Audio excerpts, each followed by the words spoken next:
good to see you're stalking my page. Today, we're going to talk about backpacks and the survivalist love affair with their backpacks.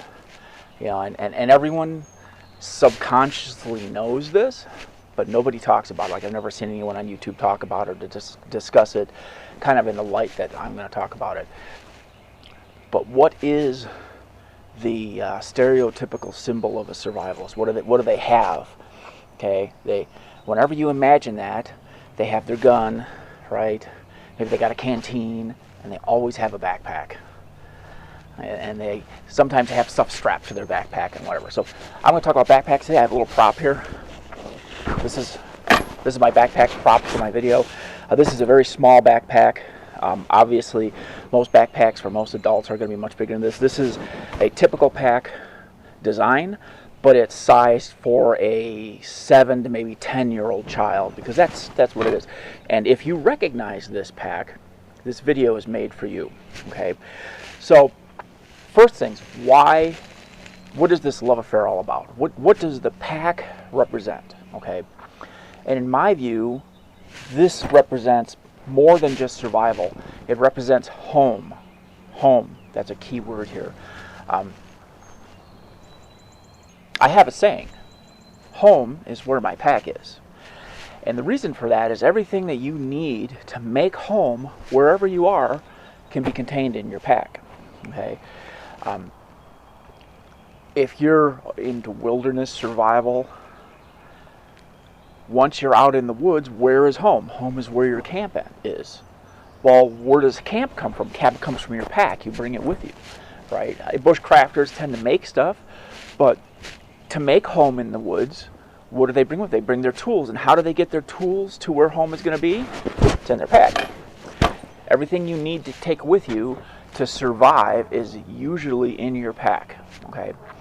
Even if you're homeless, everything you need to survive is in your pack. You know, maybe you've got, you're going to have all your basic survival gear in there. You're going to have your shelter, which might consist, to start with, is your rain gear. Okay, because if you have rain gear, it doesn't really matter what kind of storm you're in. You could literally just lean up against a wall or a tree or a rock or something, and your rain gear will protect you just like you're inside a tent, because that's really what it is. It's just a tight-fitting tent, right? You might have a tarp. You might have a hammock tent. You might have a backpackable tent, a combination thereof, but all that goes in the bottom of your pack. Your insulation is in there, and by insulation I mean everyone's going to carry some type of jacket, some type of layering. I like to carry a wool sweater. I happen to have a wool sweater. Let's put the smiley face down. Right here in this pack. And this particular wool sweater, I have 2 of them. Look at that. I have 2 wool sweaters in this pack. And they are sized for the owner of the pack. And what that does is that allows layering. So on top of the wool sweater, there may also be a hoodie.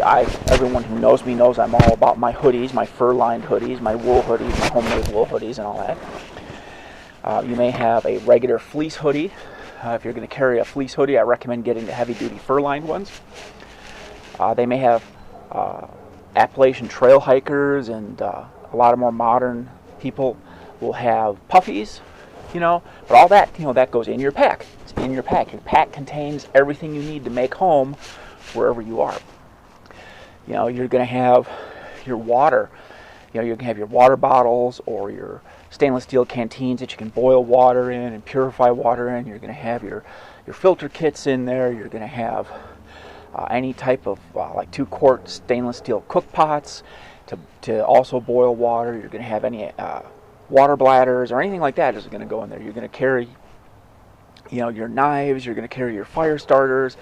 All that stuff is in your pack until you get to the trail, and then some of it will transfer to your belt. But for the most part, everything you need to survive and make home is going to be in your pack. So let's look at some features on this pack. So most packs have a main compartment. This is our main compartment on our little backpack. It's no different than anything else. I can't really see inside here. Oh, here we go. Here's water. here's my prop to represent water. Okay, you might recognize this. If you do, this video was for you. And but inside this pack there's a I can't really show it to you, but there's a sleeve, and inside that sleeve the water bladder goes in the sleeve. For larger backpacks, maybe a laptop can go in there. But inside this main compartment, you can put your sleeping system, you can put your layers that I just discussed, you can put extra change of clothes, because if you're in a survival situation, chances are it's cold and it's wet, you're going to need dry clothes. You always want to carry at least one complete change of dry clothes in your pack. Why? Because your pack is your dresser. See? Where your pack is, your home is. And what's in your home? Your dresser. And what's in your dresser? Your clothes are. So you should always have a change of clothes, socks, underwear, that kind of thing. I go the extra step of having waterproof socks in my pack, right? Because that becomes part of my shelter. So you've got your clothes, you got your layering, you got your water, you got your shelter. You have other things that you might need. A lot of people like to carry 550 cord. I personally take Mason's line. Some people carry Ridge line or bank line. It doesn't really matter. I mean, whatever your preference is, whatever you're used to using, because cordage or string of some kind or rope of some kind, that's what ties everything together in the woods. It's the nail of the woods, right? And it has so many different uses. And even in an urban survival situation, let's say you are having a string of bad luck and you find yourself homeless. I mean, string is important. You can use that for all sorts of things. You can use that to tie your tarps together. You know, it's what else do we have? So you got your survival knives, you got map and compass. That all goes in your pack. You've got food, especially if you're in a survival situation. Again, let's say you're homeless or you're jobless and you don't have any money, and maybe you have a friend though, and a friend lives on the other side of the country, and that friend is willing to do like a Walmart grocery pickup, but you have no way to get there. You can walk to Walmart with your empty pack, right? Or almost empty pack. You could pick up the groceries, put them in your pack, and now you have a way to carry them back to wherever it is you're staying. You know, maybe it's an apartment that you're not paying rent on. You know, that happens. That happened to me. When my business went under, I couldn't afford to pay the rent in the apartment. The electricity went out. It was a disaster. And you know, a lot of the things that I talk about survival-wise come from that, you know, year and a half point in my life. From like 2009 to maybe almost 2011. You know, right before the channel started, actually. When I got stable again, that's when I started the channel. So, so your pack is carrying everything. You first aid can go in there. You got little pack stoves that can put in there. Every home has a stove, right? So your backpack, because where your pack is where your home is, should have a little stove in it. You know, all these little things are basically your house, right, or your apartment or your condo or your townhome, whatever, scaled down to fit into a pack. So if you have something in a house that you use towards your survival, there's always going to be a scaled down version of it that fits in your pack that you can take anywhere with you. And there's something else that's important about home, okay? Home is usually a peace of mind. It's a refuge from the world. And when you have your pack with you and your pack is set up to survive anywhere, right, there's a certain peace of mind that you know that you can, no matter what happens, you can always grab your pack and boom, you're going to be okay. Because no matter where you land, you've got something to get water.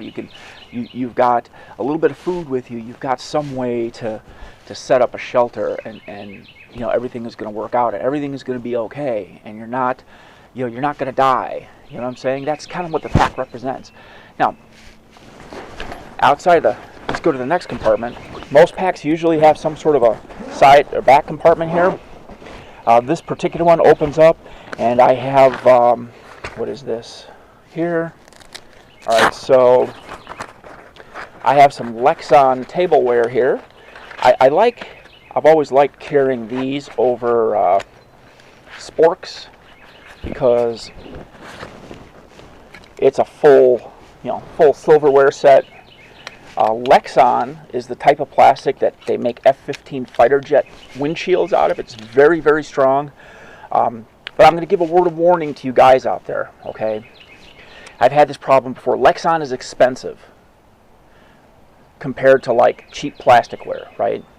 But a woman does not necessarily understand what a $14 fork is that looks like a plastic fork.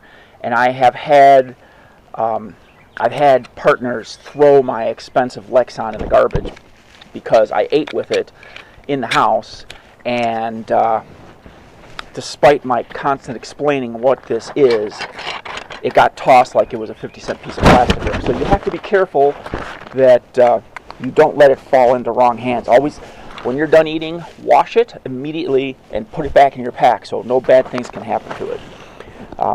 This particular pack has a nice little space in the center here, and I have my 55-gallon drum liners are in there. You can put, it looks like there's some extra buckles and stuff that came with the pack to do repairs. There's a mesh piece here, and in this mesh piece we have a what is this here? This is my missing rain poncho that I've been looking for. So we have a black, this is military rain poncho, but it's a like Taiwan-made Fox Outdoor imitation military rain poncho, so it's not the real deal. And I'm going to do a video on rain ponchos as well, because most rain ponchos do not cover enough to be used in any kind of inclemental weather that isn't warm. All right, but that's a whole other story. So but you've got some little pockets here to stick stuff in. On this particular pack, I don't have side pockets for it, but it's got straps to put side pockets on. So I generally prefer packs that have side pockets that I could slide some water bottles in or whatever. But this is the general gist of the outsides of your packs, and this is, again, this is very typical. There's all kinds of backpacks that have very similar design features. Some of them have zippers that go all the way down and you can fold them open like luggage. Kelty is like that. Kelty, the Red Wing series of packs are phenomenal packs. They're on my list to get. This pack also has a top compartment, and in this top compartment I have a little first aid kit. This is a little kid's first aid kit because this pack was for a 6 to maybe 10-year-old, and it has some little boo-boo things in there. Mostly it's got some survival cards. There's a little toothbrush in here. There's a few little things that that would be good for a small kid in camp. You can also add things, and I would recommend this, any kind of anti-itching, Benadryl, bug spray, anything to help with allergic reaction for a bee sting or that should all be in your top compartment there. Now the back, this has a very simple self-defense or simple suspension system, but many packs have more complicated systems. They have, there's always your waist belt, and the purpose of the waist belt is when you put the pack on, you put the waist belt on first and cinch it down, and that transfers all the weight from the pack to your legs. So your legs are carrying all the weight and you're not compressing your spine, okay? And then the straps go on and they just snug to the shoulders. And the purpose of the straps is to keep the pack, I don't know, this is going to look silly being so small on me, but let's see if I can make this work. Oh yeah, so the pack, so the straps basically hold the pack from going this way or this way. Okay, so the waist belt here, right? Where's the waist belt? The waist belt here keeps the pack from going down. That transfers the weight to your body, and these straps hold the pack this way to this way. All right, so most packs are adjustable. This one is no different. You've got straps here to adjust. You've got straps here to adjust. And what you would do is, once this is all done and set into position, then the final set of straps, you snug everything down and you give it a little test. You walk around with it, make sure there's no little like pressure spots, and you're good to go. And if your pack is adjusted properly, you can walk for dozens of miles and really carry more weight than you think you would and not really feel it. But if your pack is not adjusted properly, even if it's underloaded, you're going to really feel it. So it's important to make sure that when you get your pack, you get one that is a good fit for you and everything is adjusted so it fits well. Anyway, that's pretty much what I have to talk about. I just wanted to talk about the love affair that survivalists have with their backpack. Everyone has different names for their backpacks. Some people call it a bug out bag. Some people call it a get home bag. Then you've got the inch bag, which stands for I'm never coming home. That means you're leaving home and never coming back, which is more of a fantasy design idea. But everyone likes to talk about that one.